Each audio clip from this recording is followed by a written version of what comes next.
मारूफ TV anchor Sahir Lodhi पर cheque bounce का मुकदमा दर्ज करा लिया गया। साहिर लोधी के खिलाफ मुकदमा शाह लतीफ टाउन थाने में दर्ज किया गया।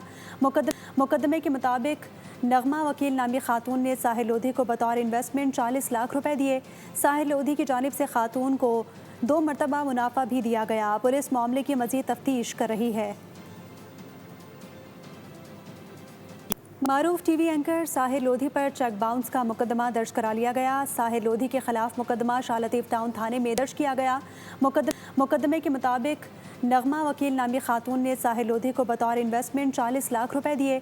साहिर लोधी की जानिब से खातून को 2 मरतबा मुनाफा भी दिया गया। पुलिस मामले की मजीद तफ्तीश कर रही है।